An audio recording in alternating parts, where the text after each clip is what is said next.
What's up, ladies and gents? Welcome back to Resurrection Reviews. We're going to be reviewing another slasher movie, this time from the 1980s. This is Graduation Day. So I don't really like Graduation Day that much. This is going to be a pretty quick review. I can give you a few things about it. I mean, the story is pretty obvious. Around Graduation Day, there's a killer going around. Specifically, this killer dresses in a fencing outfit, kills people with a sword, which is kind of cool, but to be perfectly honest, he doesn't look very menacing. That's one of the big problems with the movie. Another thing that's kind of sucky about it is that there's a lot of negative things about that, but let me just get the story out of the way. He wears a fencing outfit because he's involved with the track and field group. He's killing people off because in the beginning of the movie, which is actually a really good sequence, very well edited, and that's a big thing with this movie, is that the editing's fantastic. But in the beginning, this girl dies at a track and field event from being pushed too hard by her coach. And there's a killer out to avenge her death and wreak havoc. Thing is that he doesn't look menacing. None of his kills are particularly great. There's a couple that are okay.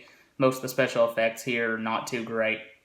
I can say, however, there's a few really great positive things about this movie. First off, Christopher George is there. He's always a plus in my book. Love Christopher George. I also have to mention the editing, which I did a minute ago, but the editing's fantastic in this movie. It's so dynamic. It really drives the movie. Honestly, it seems like the editing is the thing that pushes the movie forward more than anything. There's a great interview on this Blu-ray, by the way, with the editor where he explains his process and kind of cutting it to the drum beats of the music. And that's another big thing about the movie. The movie's got a fantastic soundtrack. The score itself is not great, but the songs in it are really good. There's a song by a movie called, not a movie, but a band called Felony, I think. Pretty cool song called The Gangster Rock, and most of the sequence involving their music and the big dancing sequence and the killer trying to kill a couple during the dancing sequence. That's pretty cool sequence, mostly because of the editing and the music. So I've gone through editing, music, and the good part of the acting. The problem is there's no really redeemable characters. I mean, I like maybe the final girl here. I think she's okay. She's got this military training, which makes her a little different and kind of cool. And like I said, I like Christopher George. And there's a music teacher that's kind of funny because he's having an affair with his students, but that's kind of, I don't know. I don't really like him. It's just that he's kind of funny. But yeah, there's a lot of negative aspects to this movie. I don't really like it, mostly for the bad acting and the bad writing, and most of the directing isn't even that good. The technical aspects, editing, fantastic. Music, soundtrack is pretty good.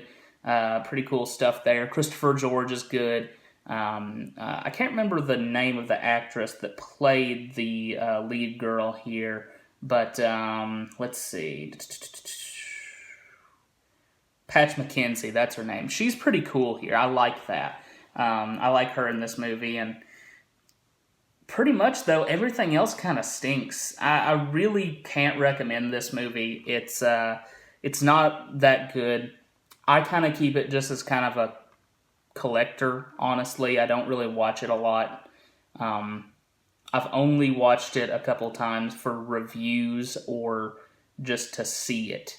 This is maybe my third time or fourth time watching it, and it might be my last, to be perfectly honest. But I'm going to keep it because I don't really want to give it away to anybody. It is a Vinegar Syndrome release. There's a new 4K restoration. It's got the original theatrical trailer. The restoration looks good. video interviews with lead actress Patch McKenzie, director Herb Freed, producer David Bond, and editor Martin J. Sadoff. All 4 of these are pretty cool interviews. That's one of the good things about this. The interviews are kind of cool.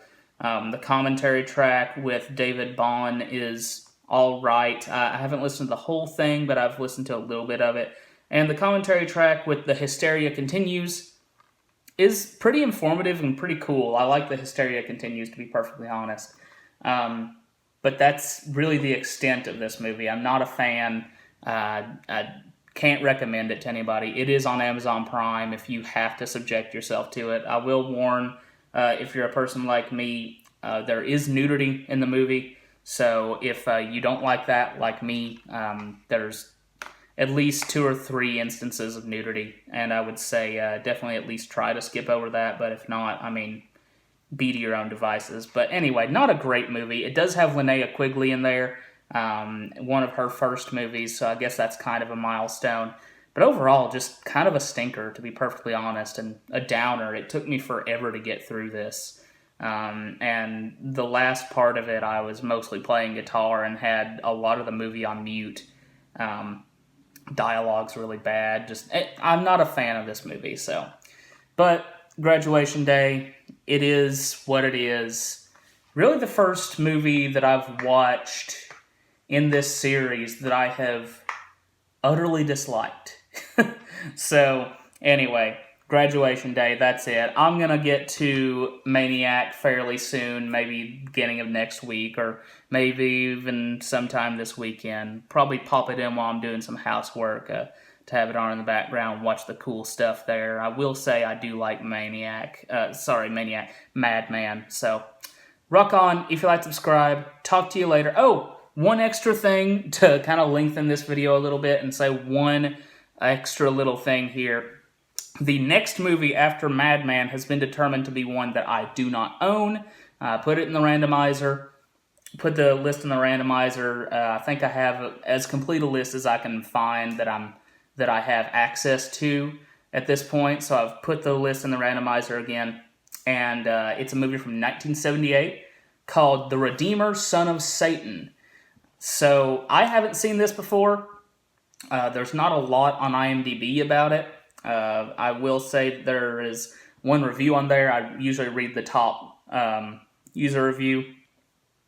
He wasn't very impressed, but I'm interested. I obviously don't like Satan, but who knows? It could be fun. It could be something cheesy and stupid to throw on every once in a while if I enjoy it. But you guys will hear about that fairly soon. Rock on. If you like, subscribe. Talk to you later. Thanks for watching. Bye-bye.